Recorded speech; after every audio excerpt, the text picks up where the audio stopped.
जिसका मन और अंतःकरण उसके वश में है, जो राग और द्वेष से मुक्त है और जिसकी इंद्रियां नियंत्रित है, वह विषयों का भोग करते हुए भी मन की शांति और प्रसन्नता को प्राप्त करता है।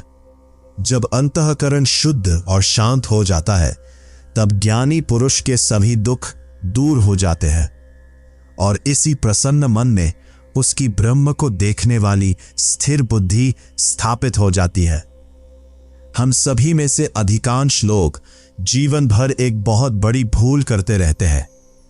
हम परिणामों को कारण समझ लेते हैं और कारणों को परिणाम, फिर उसी भ्रम में भटकते रहते हैं, संघर्ष करते रहते हैं और अंत में यह मान लेते हैं कि सत्य बहुत कठिन है, जबकि कठिनाई सत्य में नहीं, हमारी समझ में होती है। जब मन अशांत होता है, विचारों से भरा होता है, इच्छाओं और चिंताओं से घिरा होता है, तब हम सोचते हैं कि सबसे पहले इन विचारों को हटाना होगा, इस अशांति को समाप्त करना होगा, तभी भीतर शुद्धता आएगी। लेकिन कृष्ण का संदेश बिल्कुल उल्टा है। वे कहते हैं कि जब अंतःकरण शुद्ध होता है, तब मन के सारे विक्षेप अपने आप समाप्त हो जाते हैं।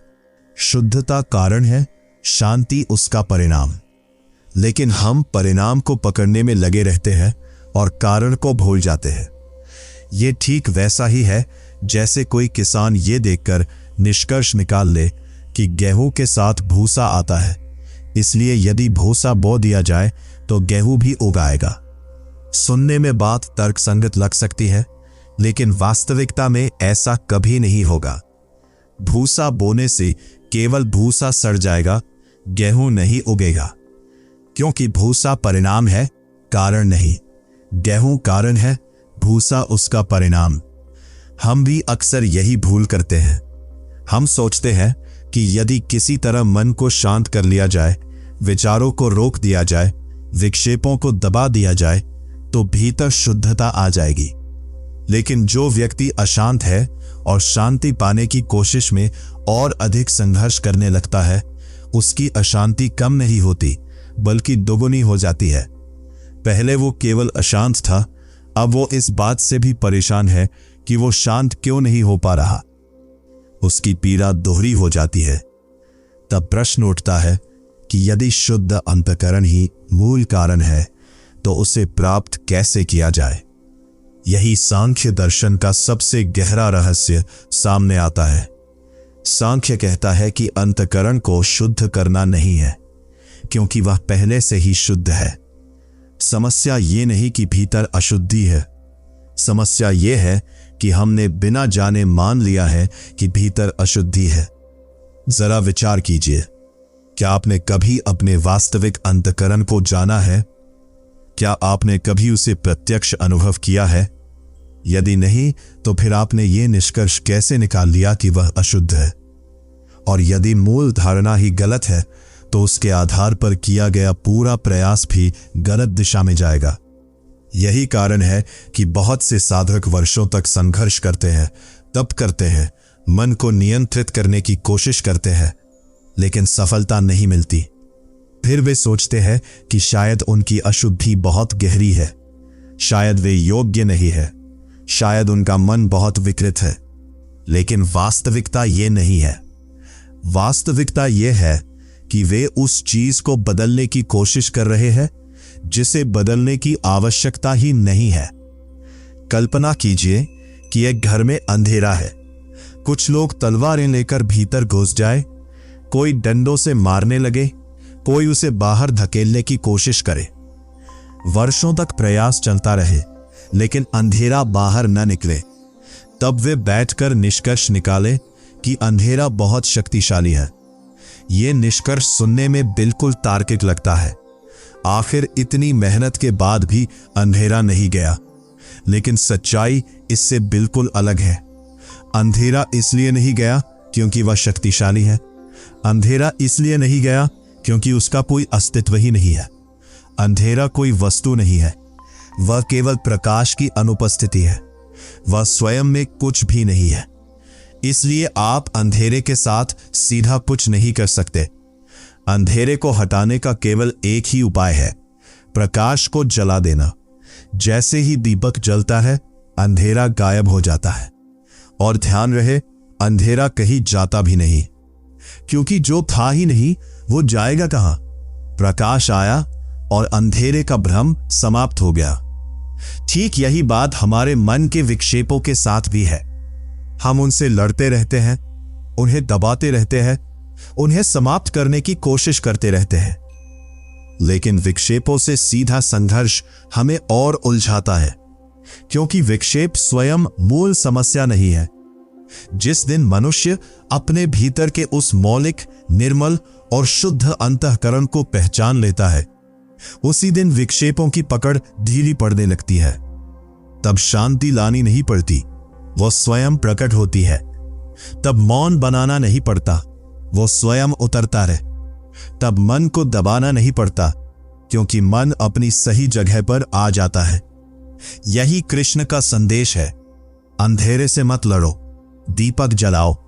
विक्षेपों से मत उलझो, अपने भीतर की शुद्धता को पहचानो, क्योंकि जो वास्तव में है उसे पहचानते ही जो नहीं है वो अपने आप समाप्त हो जाता है।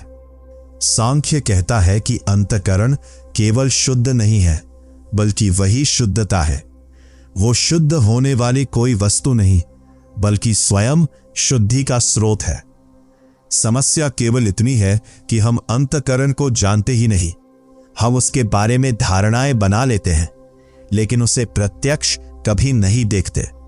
इसलिए सबसे पहले यह समझना आवश्यक है कि हम जिसे अंतःकरण कहते हैं, वास्तव में वो है क्या। अंग्रेजी में एक शब्द है कॉन्शियंस।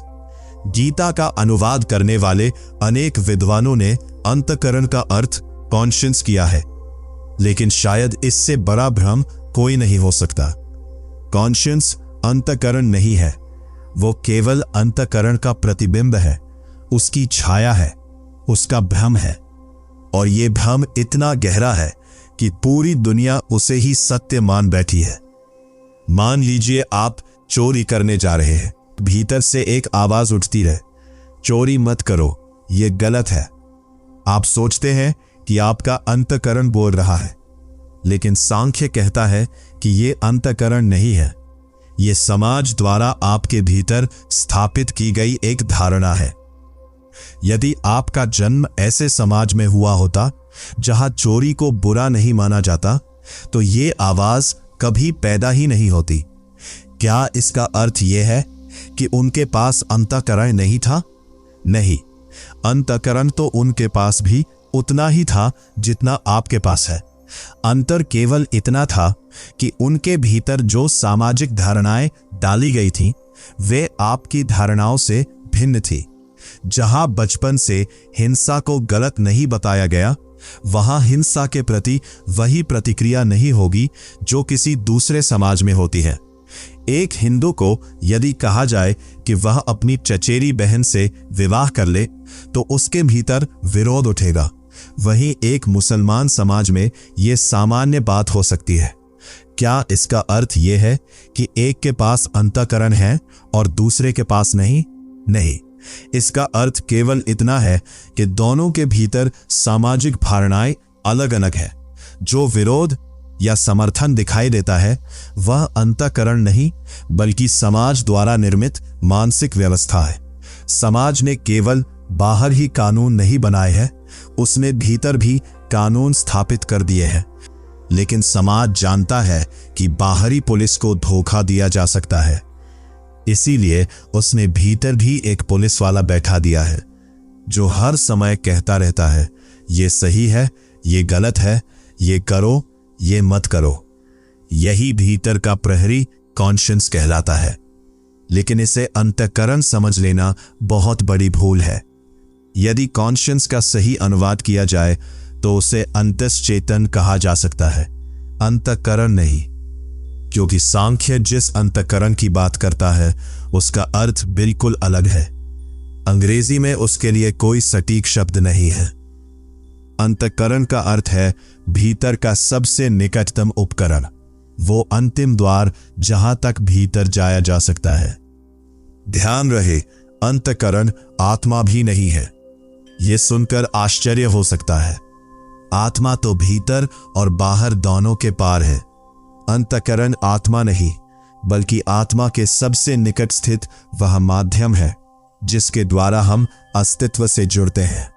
जैसे किसी दर्पण में चेहरा दिखाई देता है, वैसे ही अंतःकरण वो दर्पण है जिसमें आत्मा का प्रकाश प्रतिबिंबित होता है।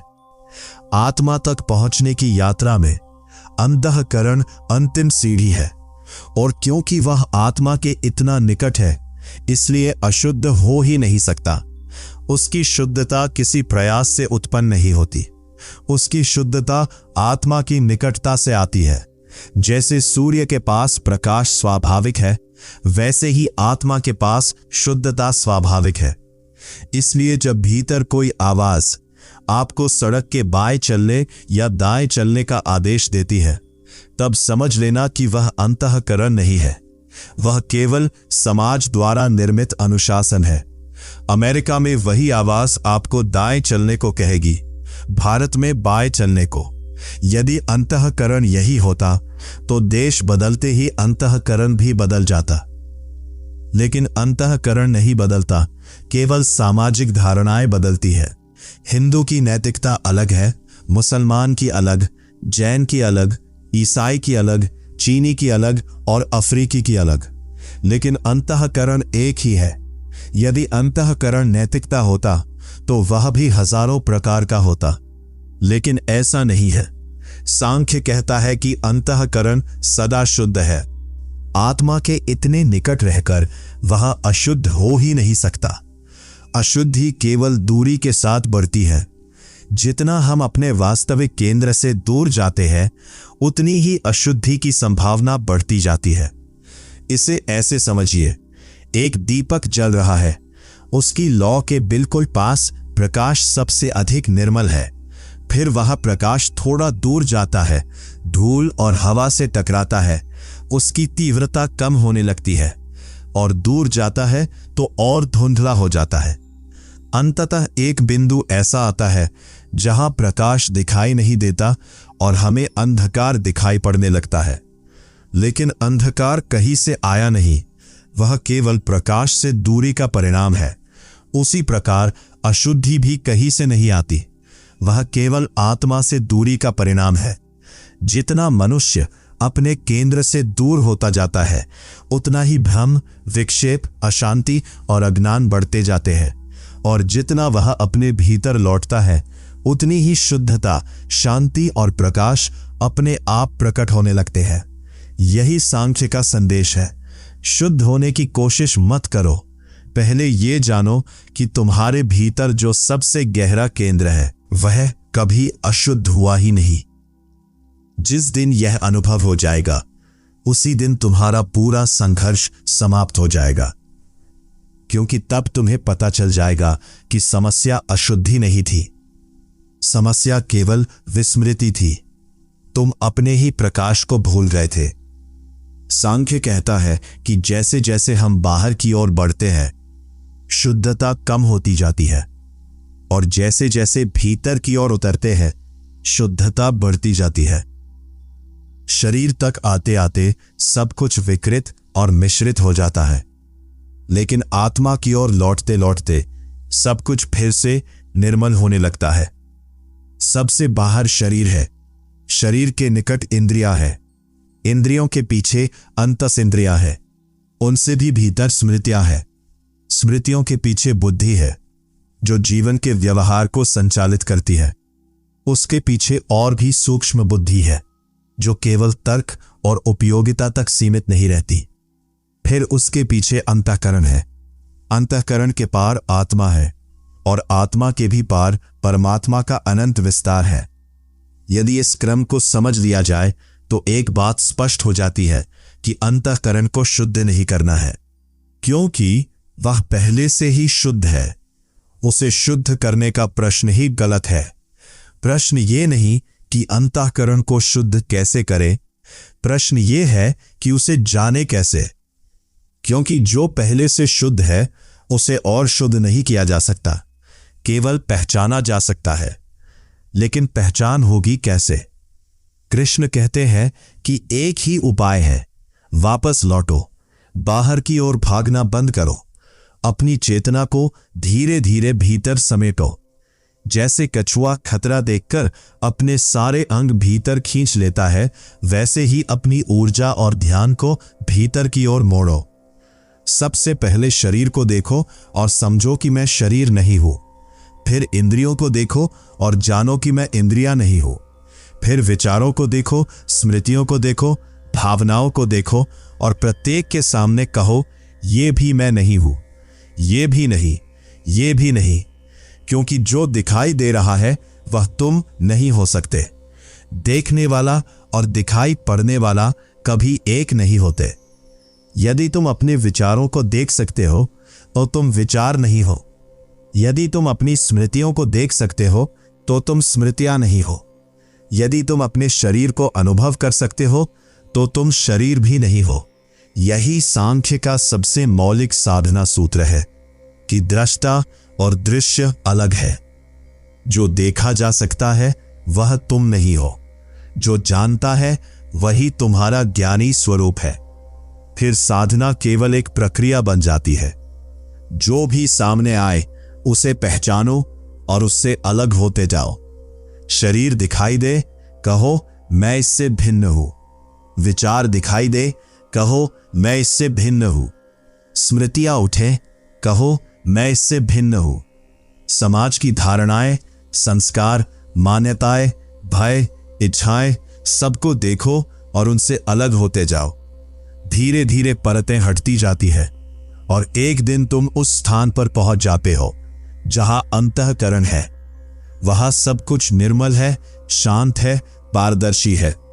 लेकिन सांख्य कहता है कि वहां भी रुकना मत, क्योंकि अंतःकरण भी अंतिम मंजिल नहीं है। वह केवल अंतिम पड़ाव है, मंजिल उसके भी पार है। कई लोग पूछते हैं कि शुद्धता का अनुभव कैसे होगा। मान लो तुम किसी बगीचे की ओर जा रहे हो। अभी बगीचा दिखाई नहीं देता, लेकिन ठंडी हवा का स्पर्श मिलने लगता है। तुम समझ जाते हो कि दिशा सही है। थोड़ा और आगे बढ़ते हो तो फूलों की सुगंध आने लगती है। अब विश्वास और गहरा हो जाता है कि बगीचा निकट है। फिर दूर से हरियाली दिखाई देने लगती है। अभी भी तुम बगीचे में नहीं पहुंचे हो, लेकिन उसकी उपस्थिति का अनुभव होने लगा है। और जब तुम उसके द्वार पर पहुंचते हो तब चारों ओर शीतलता, सुगंध, हरियाली और एक अद्भुत स्वास्थ्य का अनुभव तुम्हें घेर लेता है। भीतर की यात्रा भी ठीक ऐसी ही है। जैसे जैसे मनुष्य आत्मा के निकट पहुंचता है, वैसे वैसे उसके भीतर शांति उतरने लगती है। मौन गहराने लगता है। एक अनजानी प्रसन्नता जन्म लेने लगती है। बिना किसी कारण आनंद महसूस होने लगता है। भीतर प्रकाश बढ़ने लगता है। हर कदम पर वो कहता है, ये भी नहीं, ये भी नहीं। और इसी तरह चलता हुआ वो उस बिंदु तक पहुंचता है जहां केवल दृष्टा शेष रह जाता है। दृष्टा के प्रकट होने से ठीक पहले जो अंतिम शुद्ध प्रदेश मिलता है, वही अंतःकरण है। वही अंतर यात्रा का अंतिम पड़ाव है। और क्योंकि वो आत्मा के अत्यंत निकट है, इसलिए वही स्वभावतः शुद्ध है। लेकिन हमारी समस्या यह है कि हम कभी भीतर गए ही नहीं। हम जीवन भर घर के बाहर ही घूमते रहे।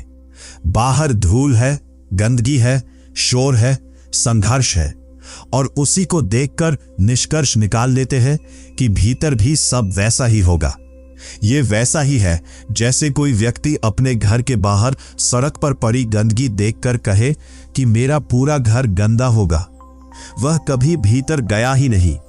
यदि वह भीतर प्रवेश करे तो पाएगा कि घर का गर्भ तो शांत है, निर्मल है, सुरक्षित है। हम भी अपने मन की बाहरी परतों को देखकर स्वयं को समझ लेते हैं। विचारों की धूल, इच्छाओं का शोर, भय की छाया और स्मृतियों की गंदगी को ही अपना स्वरूप मान लेते हैं। जबकि वास्तविकता यह है कि ये सब बाहर की परतें हैं। भीतर का केंद्र अब भी उतना ही शुद्ध है जितना सृष्टि के प्रथम क्षण में था। इसलिए कृष्ण कहते हैं कि भीतर लौटो, शुद्धि करने की कोशिश मत करो, केवल अपने वास्तविक केंद्र तक पहुंचो। जिस दिन अंतःकरण की शुद्धता का अनुभव हो जाता है, उसी दिन मन के सारे विक्षेप अपने आप समाप्त हो जाते हैं।